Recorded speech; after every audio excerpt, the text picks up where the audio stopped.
दोस्तों नमस्कार, बहुत बहुत स्वागत है आपका अपने चैनल खुदरंग पर।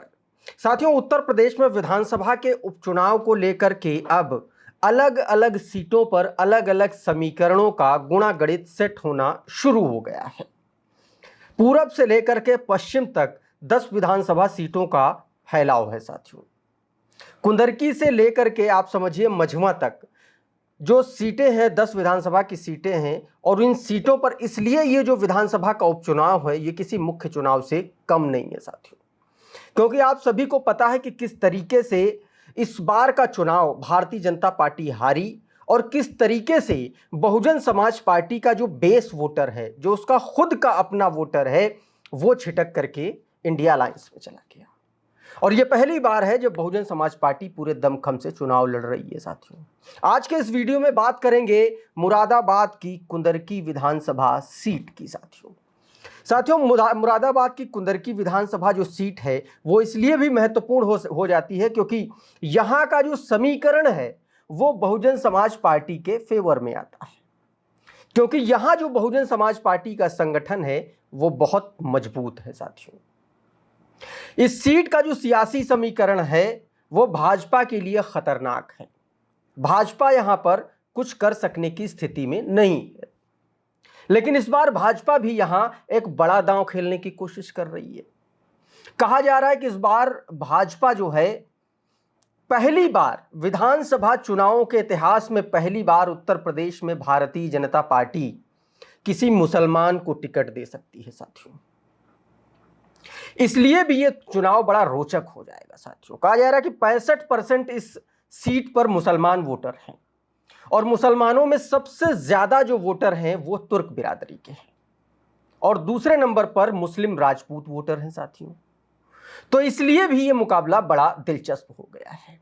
ताजा खबर ये है साथियों कि बहुजन समाज पार्टी से कुंदरकी में बहुजन समाज पार्टी के संपर्क में समाजवादी पार्टी के लगभग 1 दर्जन नेता हैं टिकट की दावेदारी से बहुजन समाज पार्टी की।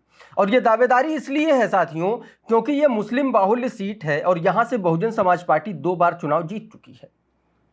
1996 में चुनाव जीती, फिर 2007 में चुनाव जीती। दोस्तों यहां पर पिछले 4-6 चुनावों को देखें तो समाजवादी पार्टी जीतती चली आ रही है। जियाउर रहमान बर्क जो शफीकुर रहमान बर्क के पोते हैं वो चुनाव जीते, लेकिन इस वाले लोकसभा के चुनाव में उनको संभल से वो लोकसभा सदस्य चुन लिए गए, और उनके लोकसभा सदस्य चुनने की वजह से ये सीट खाली हुई।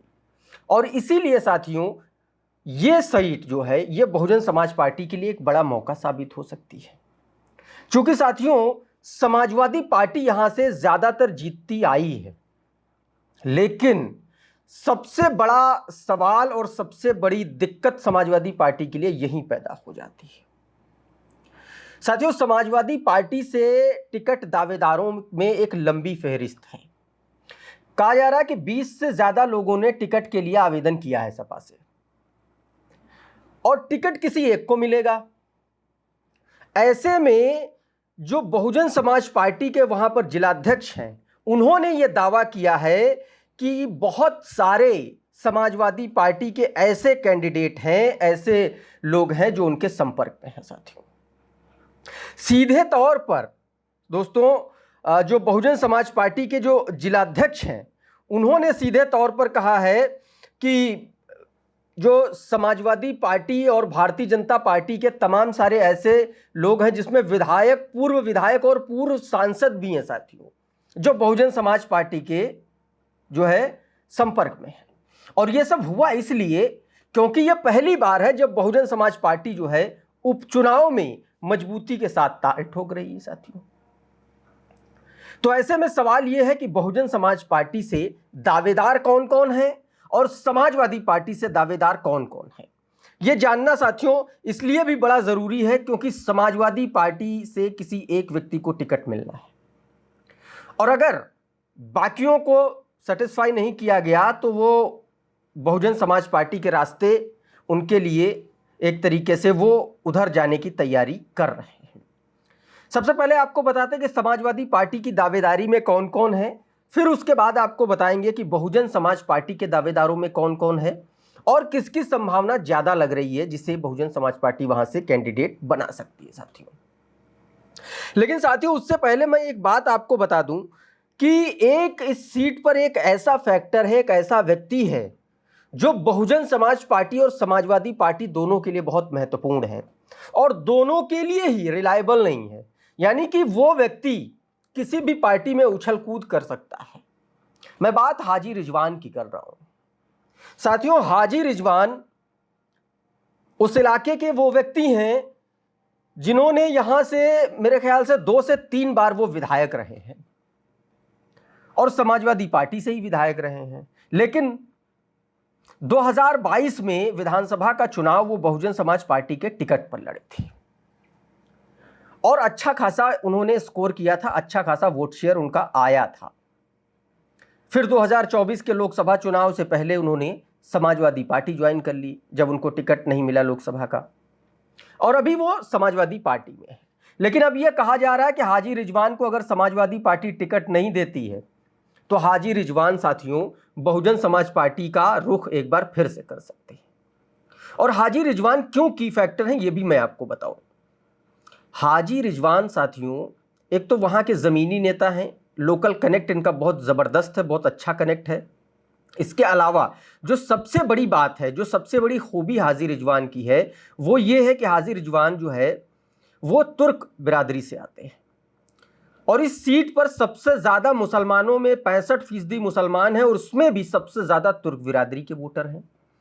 कहा जाता है कि 80,000 से लेकर के 70, 80, 90 के आसपास तुर्क बिरादरी के वोटर हैं। ऐसे में अगर हाजी रिजवान को समाजवादी पार्टी टिकट नहीं देती है तो बहुजन समाज पार्टी के मौके बढ़ जाएंगे साथियों। लेकिन और क्यों टिकट नहीं देगी या क्यों टिकट देगी इसके लिए भी मैं, क्योंकि एक और बहुत बड़ा नाम है समाजवादी पार्टी के पास और वो नाम है doctor ST Hasan. ST Hasan आप सभी को पता है कि वो मुरादाबाद से सांसद रह चुके हैं, इस बार उनका टिकट कट गया था। तो एसटी हसन को भी टिकट देने की बात सपा से चल रही है साथियों। इसके अलावा हाजी रिजवान हो गए, एसटी हसन हो गए, इसके अलावा पूर्व विधायक अकीलुर रहमान भी उसी इलाके से आते हैं, उनका भी नाम चल रहा है। लाखन सिंह सैनी इनका भी नाम आ रहा है साथियों। हिंदू की जो 35% वोटर हैं उनमें से सबसे ज्यादा जो कम्युनिटी है वो सैनियों की है, तो इसलिए इनका भी एक नाम चल रहा है। इसके अलावा शाने अली शानू हैं, इनका नाम है, ये भी पूर्व विधायक हैं। अनीस चौधरी, शानू लंबरदार, बीके सैनी, मोहम्मद तौहीर, राबुल पाशा, मोहम्मद रफ़ी, मुमताज अली पाशा, मुसाद पाशा और मोहम्मद नावेद, ये जो मुख्य नाम है समाजवादी पार्टी में चल रहे हैं साथियों। लेकिन जो सबसे ज्यादा संभावना है वो एसटी हसन या फिर हाजी रिजवान की चल रही है। और अगर हाजी रिजवान को टिकट नहीं मिला या एसटी हसन को टिकट नहीं मिला तो ये दोनों ही नेता बगावत के मूड में हैं, क्योंकि एसटी हसन का टिकट अखिलेश यादव पहले ही काट चुके हैं लोकसभा का, और अब अगर विधायक भी नहीं बनवाएंगे, विधायकी भी नहीं लड़ने देंगे तो बड़ी दिक्कत होगी। और हाजी रिजवान जाने ही जाते हैं पार्टी बदलने के लिए, और बहुजन समाज पार्टी के लिए सबसे ज्यादा अभी की तारीख में सबसे ज्यादा जरूरी है चुनाव को लड़ना, चुनाव को जीतना। और ये जो सीट है साथियों कुंदर की, ये वैसे भी एकदम फेवरेबल सीट रही है बहुजन समाज पार्टी के लिए हमेशा से। लेकिन साथियों एक और समस्या है बहुजन समाज पार्टी में भी पहले से कई ऐसे नेता हैं, कई ऐसे दावेदार हैं जो टिकट मांग रहे हैं। उसमें सबसे पहला नाम है साथियों बब्बू नंबरदार का। बब्बू नंबरदार वहां से टिकट मांग रहे हैं। वसीम है वो टिकट की तैयारी कर रहे हैं। अनीस चौधरी वहां से बहुजन समाज पार्टी का टिकट मांग रहे हैं, काफी सक्रिय रहते हैं उस इलाके में।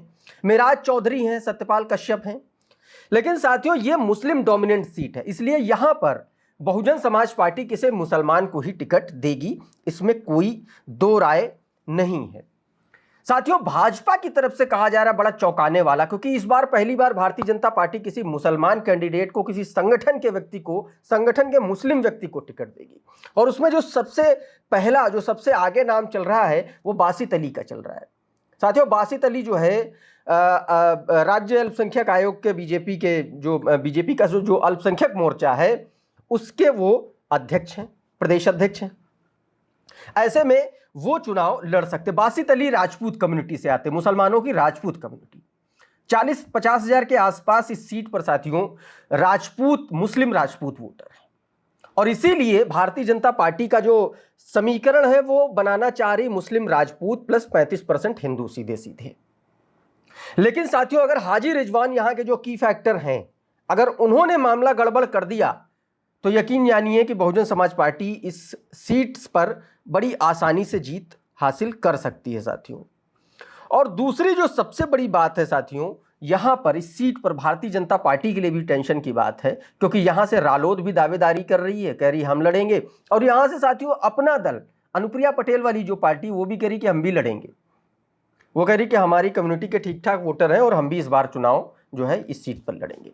तो सबसे पहले भारतीय जनता पार्टी के सामने यह टेंशन है कि बीजेपी लड़े या बीजेपी के अलायंस लड़े, और फिर उसके सामने टेंशन है कि लड़वाएं किसको। तो दो समस्याएं। समाजवादी पार्टी के सामने समस्या है कि 20-21 दावेदारों में टिकट किसको दें ताकि बगावत ना हो, जो पार्टी है उसमें टूट फूट ना हो, लोग इधर उधर ना भागें। एकमात्र बहुजन समाज पार्टी ऐसी पार्टी है साथियों जहां जिसके लिए सब कुछ हासिल करना आसान होगा, क्योंकि यहां से हाजी रिजवान पुराने बसपाई रहे हैं, सब लोग जानते हैं, चुनाव लड़े 2022 में। तो अगर वो इसमें आ जाते हैं तो भी एक बड़ा मुद्दा होगा साथियों इसके लिए। तो कुल मिलाकर के कुंदरकी सीट पर भी भगदड़ की पूरी संभावना है, और संभावना साथियों इस कदर है कि भारतीय जनता पार्टी और समाजवादी पार्टी को कुछ सूझ रहा नहीं है। और ऊपर से तुर्रा ये कि आज़ाद समाज पार्टी, चंद्रशेखर आज़ाद की जो पार्टी है वो भी चुनाव लड़ने की बात कर रही है, और वो भी कह रही है कि कुछ मुस्लिम नेता समाजवादी पार्टी से और समाजवादी पार्टी से उनके संपर्क में है।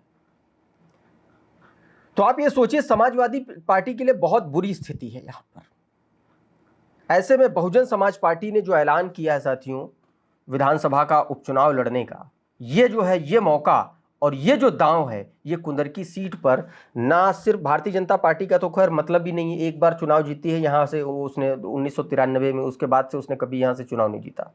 सबसे ज्यादा बार चुनाव जो है सपा जीती है, लेकिन बसपा 2 बार यहां से चुनाव जीती है साथियों। तो ये भी एक बड़ा दांव है बसपा के लिए भी। और वैसे भी बसपा की जो फेवरेबल सीट्स है उसमें 3 सीटें आती हैं, मैंने आपको पहले भी बताया, अलीगढ़ की खैर सीट आती है, कुंदरकी आती है, कटेरी आती है।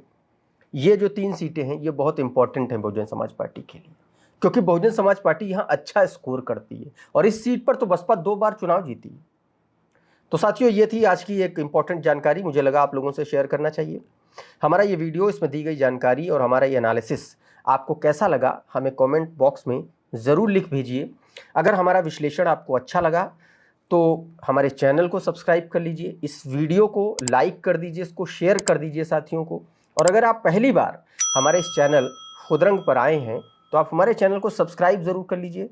बहुत बहुत धन्यवाद, बहुत बहुत शुक्रिया। जुड़े रहिए खुदरंग के साथ। नमस्कार।